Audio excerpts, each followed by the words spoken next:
Okay, folks, this is Mike with Black Iron Woodshop. Welcome back. So what we've done, I think it's been a good week and a half, maybe 2 weeks since the last video.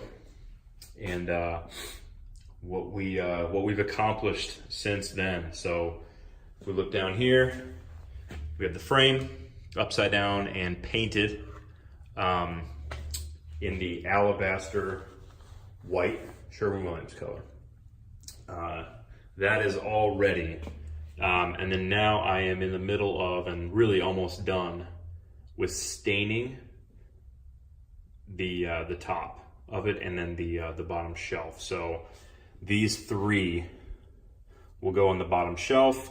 These four will make up the top. The bottom shelf, they will have a little bit of space in between them. I think it'll look nice. I just really didn't feel like using a fourth one and cutting all the cutting out the little squares to kind of fit the leg inside the legs and kind of go through that hassle. It just, you know, this is just a really simple little project. I didn't really feel like getting out the other tools and whatnot. So it'll still look good.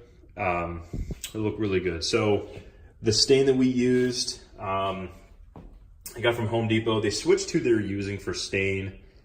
This is Varathane. It's a stain and poly mix in espresso in a gloss. So it should have a little bit of a shine to it. Now, what is going to happen is I'm going to be sanding one last time on these. And so this last one,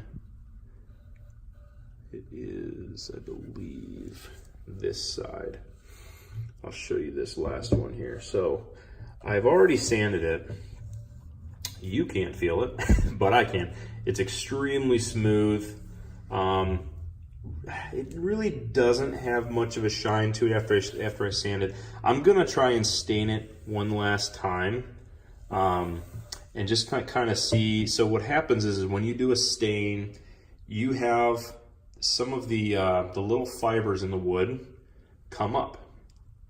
So this is much more coarse. You might be able to see some of the coarseness there. See?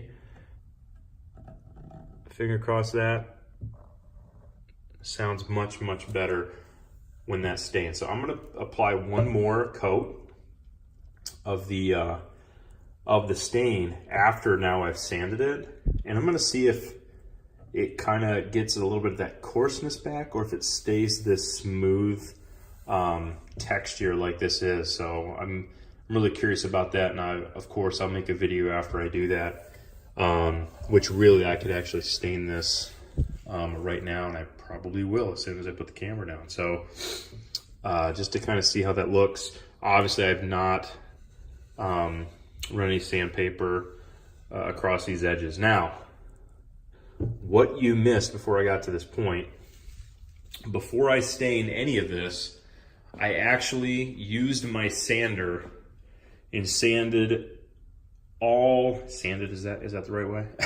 And sand all of these pieces, you know, sides, top, bottom, ends, all down with a, what did I use? I want to say a 120 grit sandpaper.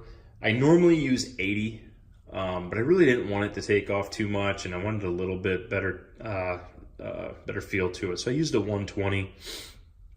And then what I did for this top here that feels much better, I went to a 220 grit, and I just used a little handheld sander, just not electric or anything like that, just me. And really only went across it, you know, one or two passes, not much. And it really got a good smooth top to it. So I'm actually very pleased with the limited amount of sanding I had to do afterwards, and it got a very smooth top to it. So I will stain this top one last time, and I really kind of want to compare and see if those fibers raise a lot again, or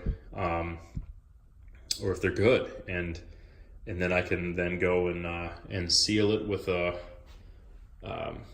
you know, like an epoxy, or just really I'll probably just use like a polyacrylic. That's what I have laying around. So My polyacrylic, excuse me, is not matte finish, but it's not a super high gloss either.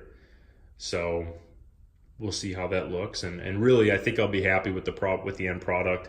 I will say the Varathane stain and poly, I really did not like the look of it when I first, the color of it. It just when I first stained, I put on a second coat. It definitely looked a lot better after the second coat.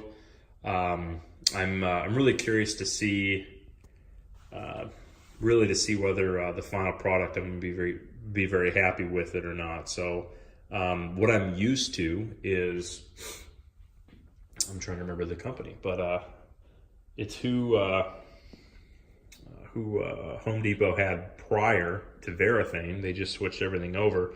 I want to say Minwax, that's probably it. And they had an espresso color as well, and I really liked how that turned out. I used that on our crib, I used it on our changing table, I used it on a shelf that I built for we have a record player, and you know it holds the records on the second shelf, and in the top I have the record player and a couple pictures and whatnot. And man, it looks really good. It's a real dark, rich color. This is a little different, so it is going to be in the same room as the other one. So I guess we'll see how I like it next to the other stuff. And I think with the white frame against this, I think I'm really gonna like this, but to be determined. I'm really hoping to finish this project this week is my goal. So in between a little bit of work here and there, come home and get this buttoned up, because baby is due next week. So we'll see. So anyways, this is where we're at. Please subscribe, click the little button for notifications. Really appreciate you taking the time and watching, listening to the video, and leave some comments if there's any questions or anything you'd like to see. So all right, guys, have a wonderful day.